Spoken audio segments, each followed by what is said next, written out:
Hi guys, so good afternoon and welcome back to my magical world. It's me, Frostbite, your favorite celebrity here in the Philippines. It's Sunday today and it's a peaceful Sunday so far. So even though that even though there's a lot of turmoil and disturbance in my life, I'm still happy to be with you guys. It's 13:23 in the afternoon and we are going to start a new chapter. So it's chapter 4 from the book Mastery. What page na ba tayo? Wait lang ah. I just have to check. 126. Parang ano siya guys. Wait lang. 125 to 128. Okay, so may mga blank pages naman including there are blank pages included. Okay? So yan, January 19, 2025.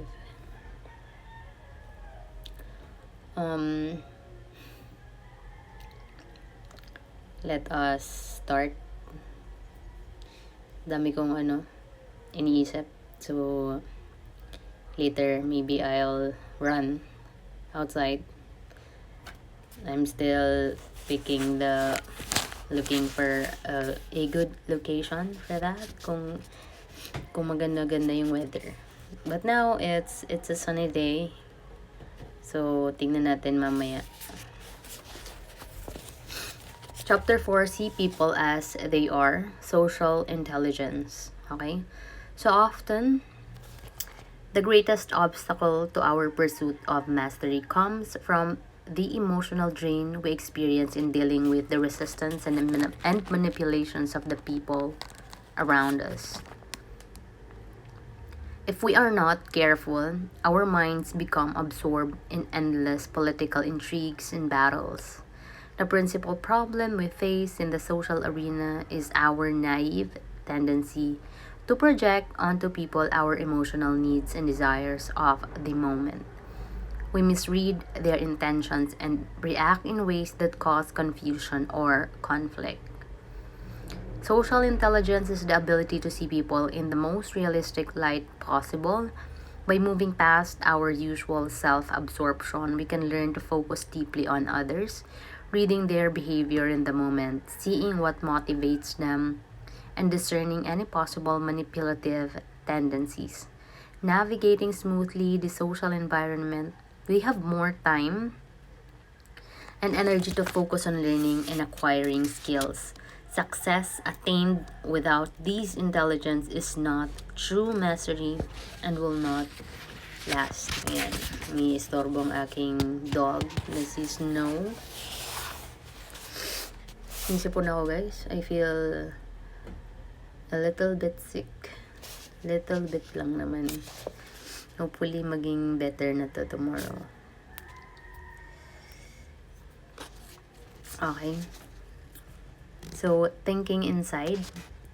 This is the first topic. In 1718, Benjamin Franklin went to work as an apprentice in his brother's James printing shop in Boston. His dream was to transform himself into a great writer. So at the printing shop, he would not only be taught how to handle the machines but also how to edit manuscripts. Surrounded by books and newspapers, he would have plenty of examples of good writing to study and learn from. It would be the perfect position for him. So as the apprenticeship progressed, the literary education he had imagined for himself came to pass, and his writing skills improved immensely. Then in 1722, it seemed that he would finally have the perfect opportunity to prove himself as a writer. His brother was about to launch his own large scale newspaper called the New England Courant or Courant, I'm not sure. Check nyo guys ha. So Benjamin Ayan. So, dali lang. Saan na ba tayo? Oh no! Wait lang. Yan. So, Benjamin approached James with several interesting ideas for stories he could write. But to his great disappointment, his brother was not interested in his contributing to the new paper. This was a serious venture, and Benjamin's work was too immature for the current. Benjamin knew it was pointless to argue with James. He was a very stubborn young man. But as he thought about the situation, an idea suddenly came to him. What if what if he were to create a fictional character who would write letters to the current? If he wrote them well enough, James would never suspect they were from Benjamin, and he would print them. In this way, he would have the last laugh. After much thinking, he decided upon the perfect character to create, a young female widow named Silence Dogood, who had lots of strong opinions about life in Boston, many of them rather absurd. To make this believable, Benjamin spent long hours imagining a detailed past for her.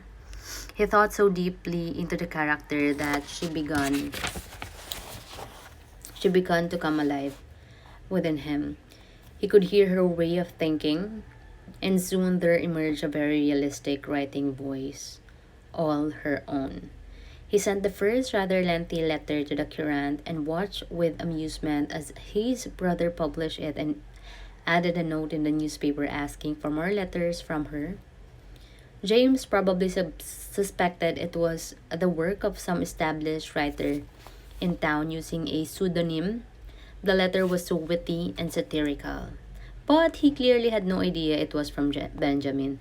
James continued publishing the subsequent letters, and they quickly became the most popular part of the Current. Diba? Yung mga newspaper, may mga popular part yan. So, me before, I usually read those part. Yung comic part ng, dito sa Philippines, yung, yung famous na newspaper, or even though yung mga lumang newspaper, di ba may part doon na parang sa middle part yun or last part nakikita. Yung may comic, and then may konting puzzles, and then may, above nga nun, sometimes may horoscope. Konting lang, parang chip in. So, yun. I remember that was my favorite part. My father is addicted to newspaper. Like, when I was in elementary, we always have that, and he loves to do the puzzling thing, the puzzles and all of that. So yun. So syempre nakikita ko yung part na yun, and I usually read those part. Kasi usually yung mga big time news nasa front page siya, 'di ba? Parang may konting doon, preview. 'Di ba? So Benjamin's responsibilities at the shop began to grow, and he proved to be quite an adept editor for the newspaper as well. Feeling proud of all his precocious achievement, one day he could not help himself.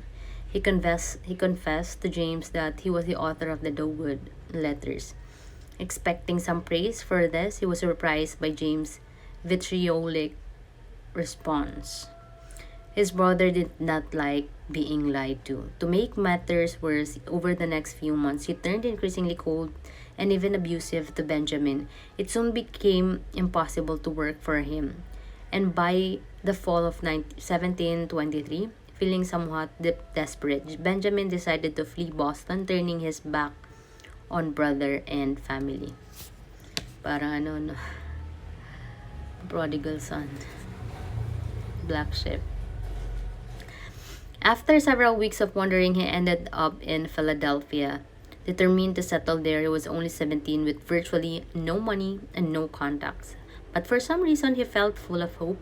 In the 5 years working for his brother, he had learned more about the business than men twice his age. Diba?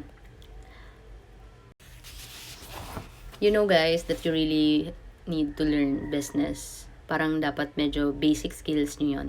You and I both need to have that. Kasi you cannot work as you grow really old. You cannot work in any establishment that will bring you, satisfaction. At the end of the day, you want to put up on something of your own.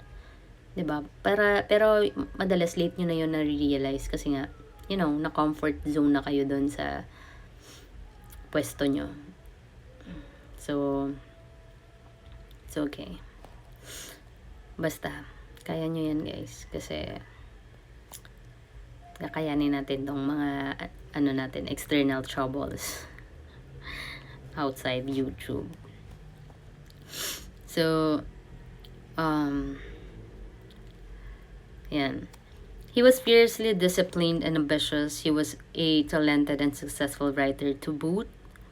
With no limitations on his freedom, Philadelphia would be his to conquer.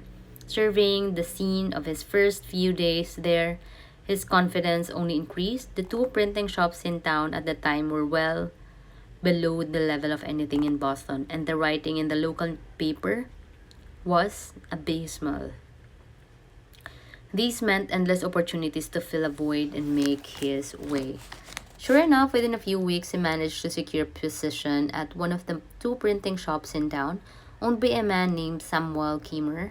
Philadelphia was still relatively small and provincial at the time. Word spread quickly of the newcomer and his literary skills. So, yun yung maganda before, di ba? When konti pa lang yung nade-discover. So, kapag may something new, bago agad siya sa paningin, pandinig, ng all. So, patok agad siya. Yun yung privilege. Unlike ngayon, there are a lot of competitions. Well, papatok ka naman ngayon if you have good connections, if you have the looks and the talent skills. Pero overall, marami ngayong competitions talaga guys. Kasi everything is out there na eh. Informations are already out there. You just have to utilize everything to live life comfortably. Comfortably. Isip po na ako guys. Kayo na mag-isip kung ano ba talaga. Okay. So the governor of the colony of Pennsylvania,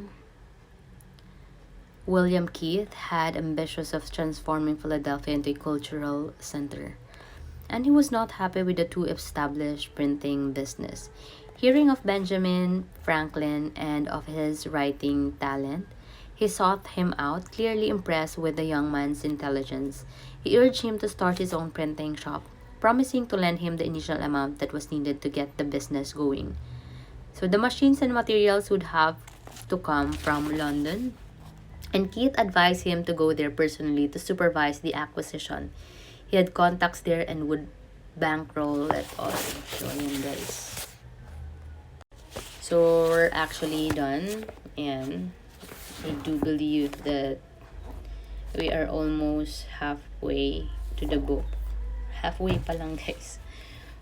Okay, mag-alala. Matatapos din natin to. And just be hopeful every day. Okay? So, I'm gonna rest. And I will see you again tomorrow. Thank you guys for listening, and thank you for helping me make this world better place for all of us and for the future generation. See ya. Telling lies with a smile on the podium for second place. A 6-sided die-in